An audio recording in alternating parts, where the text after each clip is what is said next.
हम लोग जानेंगे कि डिसोसिएटिव डिसऑर्डर्स क्या होते हैं, जिसे विच्छेदी विकार भी कहा जाता है। जब हम लोगों का अपने आइडियाज़ और इमोशंस से बिल्कुल डिसोसिएशन हो जाता है, उसे ही डिसोसिएटिव डिसऑर्डर्स कहते हैं। इसके तीन प्रकार हैं। जैसे पहले डिसोसिएटिव एमनेशिया। तो इसमें डिसोसिएटिव एमनेशिया में क्या होता है कि भूलने की बीमारी। हम लोग अपने जीवन के कुछ ऐसे पार्ट को भूल जाते हैं इसमें। जैसे कुछ शादीशुदा लोग ये तक भूल जाते हैं कि उनकी शादी हो गई है। और इसमें क्या होता है कि कभी कभी लोग अपने वर्क प्लेस से दूर चले जाते हैं और उन्हें याद नहीं रहती है। जैसे कि हम लोग हीना पिक्चर में देखे थे कि ऋषि कपूर भूल जाता है कि उसकी शादी हो गई थी और वो दूसरे जगह किसी से अटैच हो जाता है।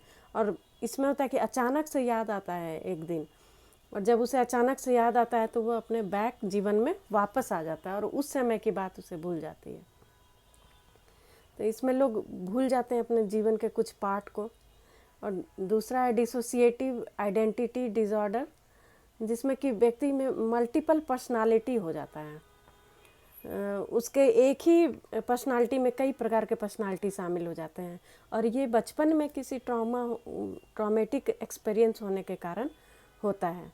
इसमें बहुत सारे पर्सनालिटी में हो जाते हैं। जैसे कभी वो बिल्कुल सहमा हुआ सा रहता है और अगले ही पल वो बहुत अधिक एग्रेसिव हो जाता है, मतलब बिल्कुल वोकल हो जाता है। इस तरह से उसके एक ही लाइफ में कई तरह के पर्सनालिटी होते हैं। तीसरा है डीपर्सनलाइजेशन या डी रियलाइजेशन डिसऑर्डर। नाम से ही स्पष्ट है, जिसमें कि उसका मतलब पर्सनालिटी बिल्कुल ही अलग हो जाता है। ये एक ड्रीम लाइक स्टेज होता है जिसमें कि वह सेल्फ और रियलिटी दोनों से अपने आप को अलग कर लेता है। उसका सेल्फ परसेप्शन बदल जाता है, उसका जीवन देखने का नज़रिया बदल जाता है, और ये टेम्पररीली होता है।